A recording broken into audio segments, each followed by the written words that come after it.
Irmãos e irmãs, os textos bíblicos, eles são uma produção textual muito antiga. O evangelho que nós ouvimos, por exemplo, escrito por São Mateus, ele foi produzido, ele teve sua versão final por volta do ano 70, depois do nascimento de Cristo. Ou seja, mais ou menos uns 40 anos depois da ressurreição de nosso Senhor. E eles têm um pano de fundo que orientou esse escrito. E um desses panos de fundo histórico, social, cultural, diz respeito exatamente ao texto que nós ouvimos hoje, que é um tratado de vassalagem, muito comum no tempo do Antigo Testamento e do Novo Testamento no Oriente Médio. Como que acontecia esse tratado de vassalagem?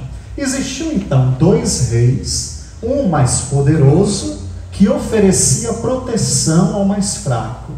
E esse rei mais fraco, para agradecer, para honrar a proteção do rei mais forte, então, periodicamente, uma vez por ano, mais ou menos, ele visitava o rei mais forte, pessoalmente ou através de um embaixador, e levava presentes, levava seus tributos, que poderia ser ouro ou aquilo que a sua nação mais produzia, madeira de qualidade, um cedro, poderia ser incenso, poderia ser mirra. Então, o que nós temos no Evangelho de hoje?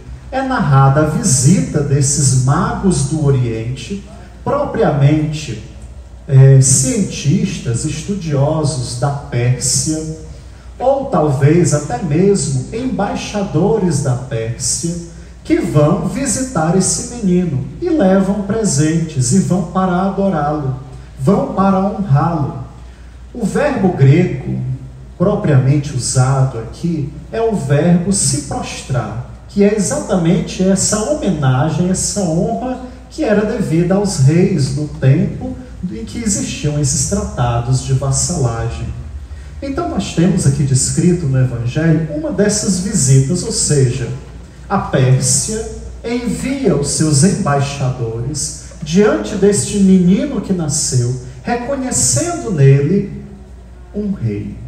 Tanto é que onde os magos do Oriente vão procurar o rei dos judeus? Vão primeiro em Belém?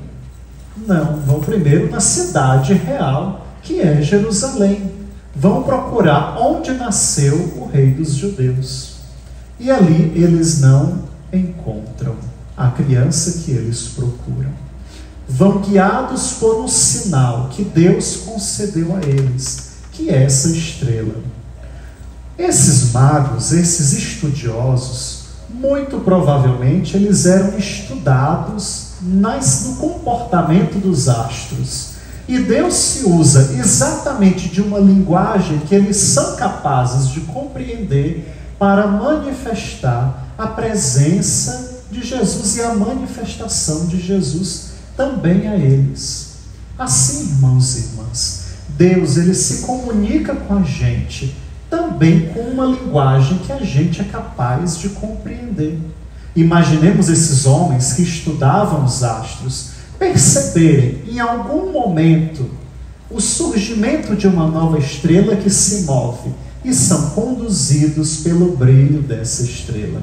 Assim também Deus se manifesta às vezes no ambiente do nosso trabalho, no ambiente do nosso estudo, dentro do contexto da nossa família. Deus se manifesta numa linguagem que nós somos capazes de compreender. E ali, naquele lugar, daquele lugar, Ele nos atrai através de sinais, através de manifestações, como foi essa estrela para os magos, que começam a segui-la desde a Pérsia. Chegam então em Jerusalém. Eles se encontram com Herodes, que já ali trama no seu coração a morte dessa criança, e poderíamos dizer que aqui começa a paixão de Cristo no Evangelho, porque está o rei, estão os sacerdotes e estão os mestres da lei. Só está faltando os anciãos do povo para compor o sinédrio que vão ser os mesmos personagens que no final do Evangelho de Mateus vão se reunir para condenar Jesus. Mas já que é decidida a morte desse menino, é decidida a morte do rei.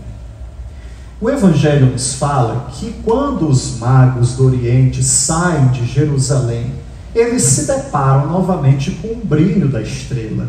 Isso significa que dentro de Jerusalém a estrela não brilhava. Notaram isso? Como interessante, né? Dentro de Jerusalém, a estrela não consegue manifestar o seu brilho. Por que será? Exatamente dentro da cidade de Jerusalém, os corações estão fechados para a manifestação de Deus. Jerusalém aqui é a imagem de toda recusa a Deus. Desde o Antigo Testamento, Jerusalém é aquela cidade que mata os profetas. Jesus, quando entra em Jerusalém, ele entra chorando e diz: Jerusalém, Jerusalém, tu que matas os profetas. Assim, irmãos e irmãs, Jerusalém também pode ser imagem de cada um de nós, quando nós não acolhemos a manifestação de Deus no cotidiano da nossa vida. Se não acolhermos o Senhor, seremos como Jerusalém.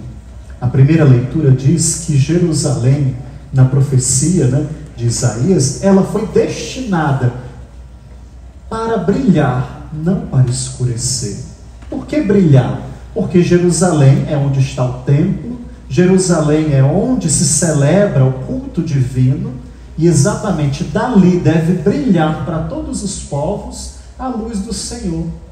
Mas no Evangelho mostra exatamente que mesmo que a gente celebre o culto, mesmo que a gente celebre a liturgia, se a gente não abre o nosso coração para reconhecer o Senhor nos sinais que Ele se manifesta, então a nossa vida não brilha. E quais são esses sinais através dos quais Deus se manifesta?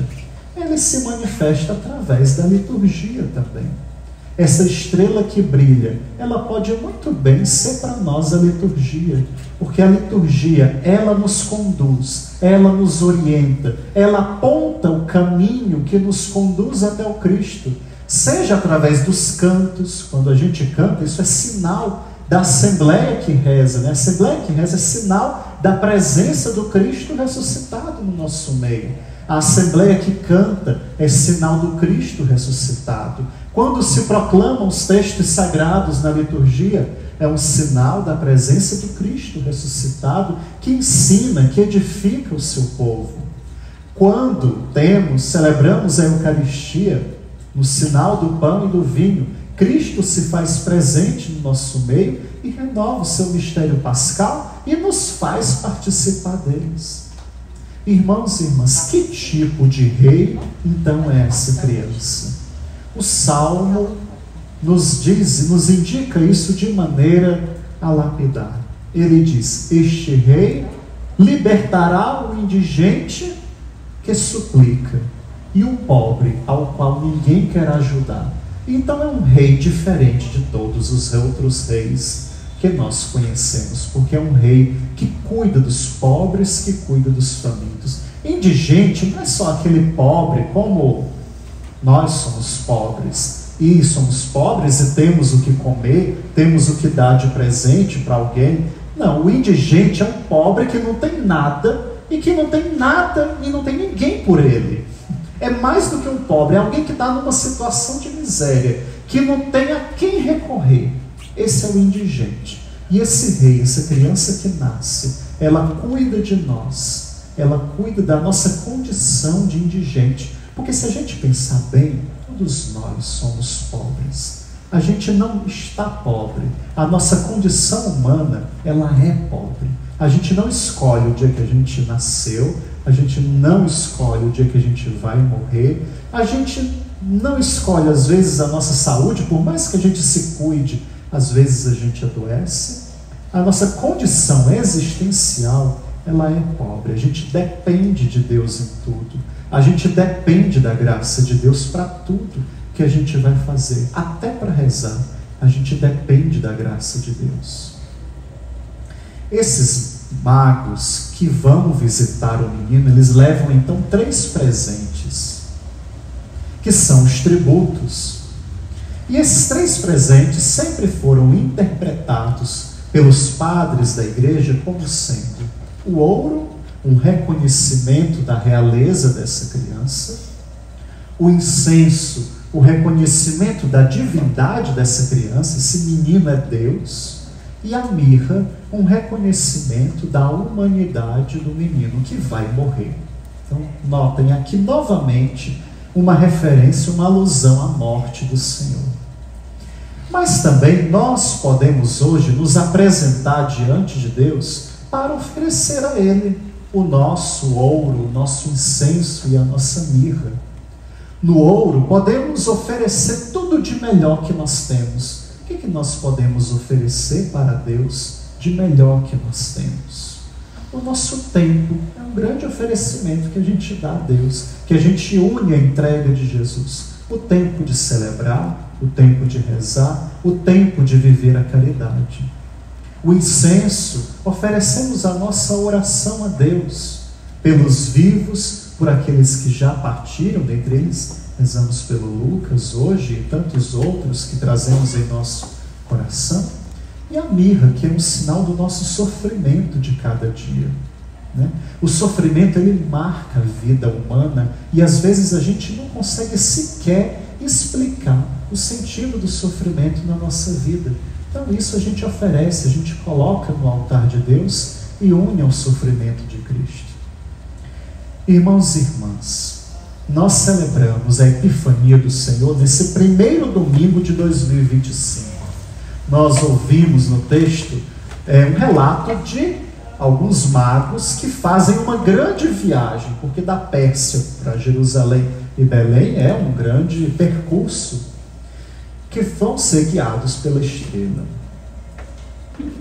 Nós ouvimos esse texto hoje e nós pensamos no quanto nós vamos peregrinar durante esse ano que está só começando, não é verdade? Quanta coisa a gente vai viver esse ano que a gente nem sabe ainda como que vai ser, né? Então nós somos também uma imagem desses magos que peregrinam, iluminados pelo brilho dessa estrela, que na vida de cada um de nós, Deus coloca essa estrela de uma maneira. Importa durante todo este ano caminharmos para o encontro do Senhor, passo a passo, né? Dia a dia, com as lutas, com as vitórias, com as conquistas, com o sofrimento, com as alegrias de tudo aquilo que nós vamos viver durante esse ano. Então, nessa Eucaristia, peçamos a graça ao Senhor de caminharmos com esperança.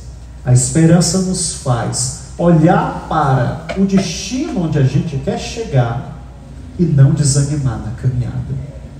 E o destino onde todos nós queremos chegar é cada vez mais em Deus. Queremos viver cada vez mais unidos a Deus.